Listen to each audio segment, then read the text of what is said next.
Hell's Kitchen Battle of the States Episode 6 Review. Hey good people, and welcome back to the channel. After watching tonight's episode, if I had to give it a rating on a scale of 1 to 10, I would give it a solid 6. There were some good moments throughout the episode, and it was good to see Gordon continue to trim the fat, so to say.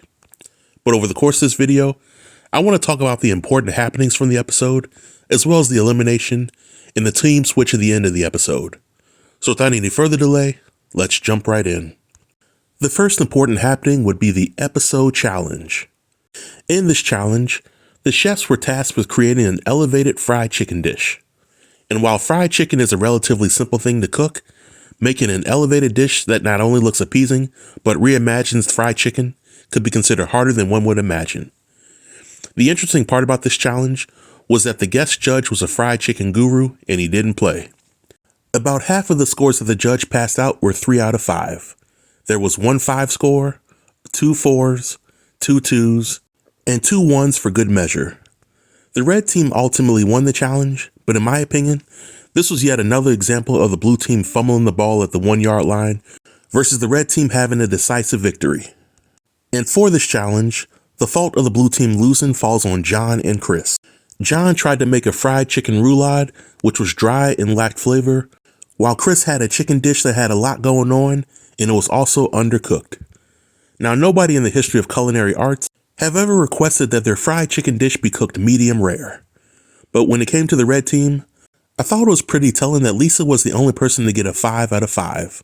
And this was because she served a fried chicken dish that had no breading and no real sides. Was her dish a truly elevated version of fried chicken? Was it truly worthy of a 5? I'll have to refer to the judge's opinion, but I felt it was suspicious that she got the 5 when a 4 would have tied things with the blue team and a 3 would have lost the challenge for the team. Nevertheless, with the blue team losing the challenge, Chris was given the chance of using his punishment pass to escape the punishment, but it was nice to see Chris doing the right thing and not using his punishment pass because he was partly to blame for the blue team losing. So he has my respect for that. In the second important happening, we get a scene featuring Ellie feeling down. Immediately after the challenge, we get a scene of Ellie talking to Sydney. In the scene, Ellie's a little disappointed that she got a low score in the fried chicken challenge, and she feels that some people on her team want her gone. Upon hearing Ellie's concerns, I honestly felt that I was in the Twilight Zone. After all, Ellie didn't cause her team to lose, her team won, and she's acting like they didn't. And unless I've been asleep while watching the past episodes, I haven't seen any evidence of other contestants gunning for Ellie. Maybe there's some things happening behind the scenes, but I was caught off guard with all of Ellie's concerns. The third important happening would be tonight's dinner service. For the blue team, things got off to a rocky start with John and Antonio on the fish station. John had taken on more than he needed to, and as a result, he overcooked and undercooked scallops, and he sent up overcooked fish. Antonio, on the other hand, took a back seat on the fish station, and he failed to be on the same page when it came to communicating with his team. Again, what was lacking on the blue team for this episode was a clear leader that could rally the troops and get everybody on the same page. And it's very frustrating to watch the blue team do this by this point. And that's because this team has a lot of potential to have a very exceptional dinner service on every single episode. The red team, on the other hand, had a very good dinner service.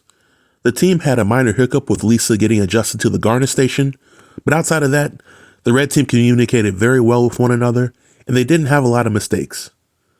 Now, towards the end of the episode, Gordon tells both teams that they are caught up, and the first team to finish their ticket wins. Both teams were neck and neck, but the blue team rushes to get their Wellingtons out, and as a result, they serve Gordon raw Wellington and it has to be reheated. The red team takes their time with cooking the Wellingtons right, and they win the challenge.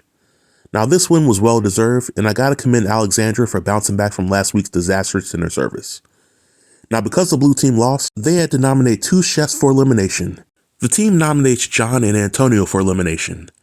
I did not have an issue with these nominations, but a case could have been made that Jaden caused the blue team to lose the dinner service due to his decision to serve raw Wellingtons, and had Jaden waited a few more minutes, the blue team would have won and nobody would have been eliminated.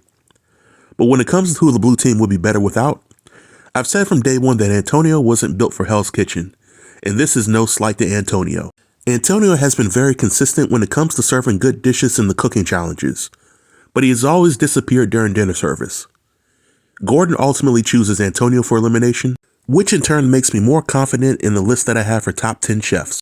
But before the episode ends, Gordon tells Jada to join the blue team. In my opinion, this switch is a game changer.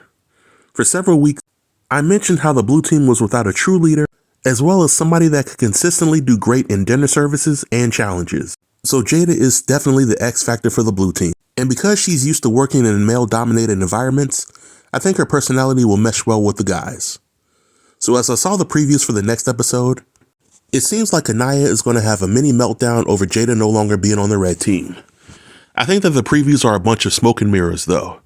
I do feel that Anaya will act a fool because Jada switched teams, but I feel that the red team will lose the next dinner service and either Cara Marie or Ellie will be eliminated.